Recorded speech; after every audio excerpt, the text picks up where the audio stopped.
By the end of this video, you will learn how to fix the most common intermediate level mistakes that are holding you back from reaching the next tier in your pickleball journey. We're going to break down footwork, shot selection, court positioning, and strategy in a way that's easy to apply, even in your very next match. Let's jump right into it so you can start seeing real improvement.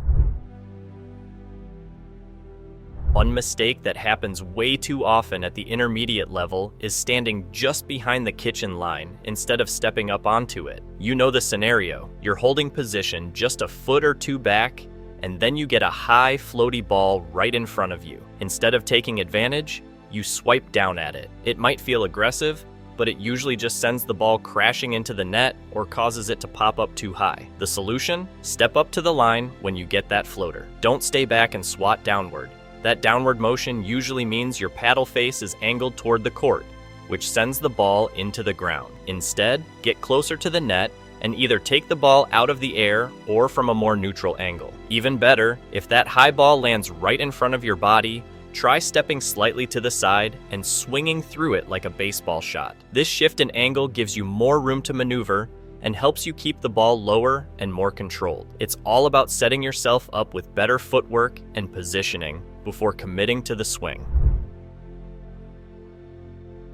There's a natural tendency to avoid the sidelines during play. Many players are terrified of hitting out, so they play everything too safe, sending shots straight down the middle or well inside the boundaries. While it makes sense to avoid risking errors, this overcautious approach ends up costing you court coverage and angles. The key is to start using the sidelines as part of your strategy, not aiming for them directly, but getting comfortable placing balls within a foot or so of them. It helps open up the court, especially during cross-court dinks or sharp thirds. It also forces your opponents to stretch and react more, which can lead to pop-ups or errors. If you're consistently hitting a couple of feet inside the sideline, you're giving your opponent too much breathing room. Challenge yourself during practice by intentionally placing balls near the edges. With time, your control and confidence will grow, and so will your ability to dominate rallies from side to side.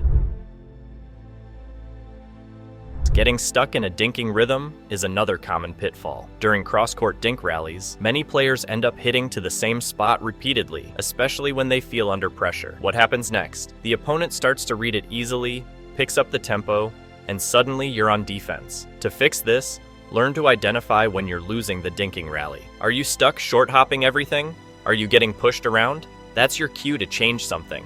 Mix up the target area, go middle, go to the sideline, or even try a reset dink to shift the momentum. If you're winning the exchange, great. Keep doing what you're doing. But if you're losing it, you need to disrupt the rhythm by changing the tempo and placement. This small shift can completely flip the rally in your favor.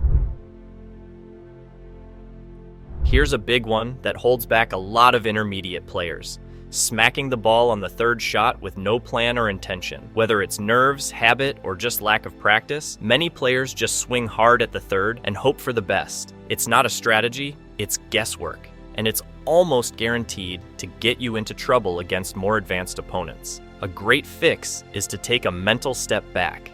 Literally, if your third shot is usually a powerful hit, try taking 50% off. Focus on dropping the ball into the kitchen instead of blasting it into a wall of opponents at the net. This helps you gain control of the rally and gives your team time to move forward. Don't worry if it's not perfect right away. The important thing is to start training your muscle memory and mindset to think of the third shot as a setup, not a winner. Now, let's say you've been working on your third shot drop and you're hitting them decently. That's great, but now what? One of the biggest missed opportunities is standing still after the third shot. If you're hanging out at the baseline after hitting a drop, you're basically giving your opponent the upper hand. After hitting that third shot, especially a good one, make progress toward the kitchen. Even if it's not a full sprint, just moving into the transition zone starts to apply pressure. You're signaling to your opponents that you're not just handing over control, you're coming in to fight for it. Staying back at the baseline invites aggressive returns and forces you to defend from a weaker position. So even if your drop isn't perfect, get moving. Your positioning is what turns that shot into a threat.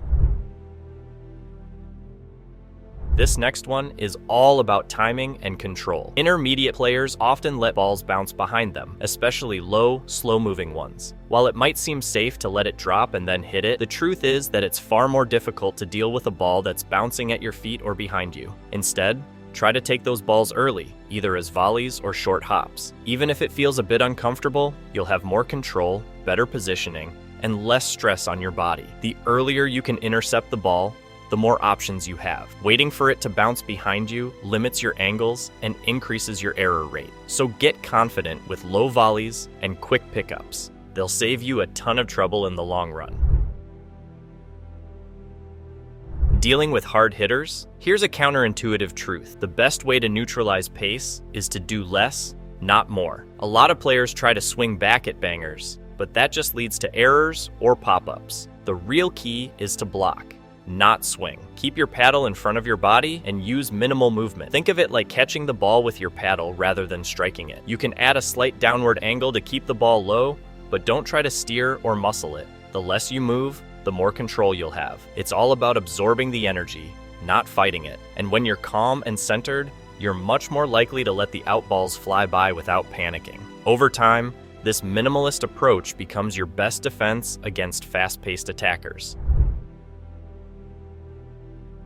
Let's wrap with one of the most overlooked aspects of pickleball, footwork. It's not flashy, it's not exciting, but it's absolutely essential. You can have the best paddle, the strongest swing, and all the strategy in the world, but if your feet aren't in the right place, none of it matters. Start with the basics. After every shot, get back into a ready position. Whether you're dinking or hitting thirds, reset your feet so you're balanced before the next shot comes. Even a small hop or shuffle helps stabilize your weight and prepare you for what's next. Your paddle should stay out in front, your stance should be symmetrical, and your focus should shift from the last shot to what's coming next. Many players get caught watching their shot or guessing where the ball is going. That delay puts you off balance and out of position. The better habit is to strike, reset, and stay centered. Let go of the ball once it leaves your paddle. You can't control it anymore. What you can control is your setup for the next shot. This same principle applies to baseline play too. When you're preparing for a third shot, don't just plant and swing.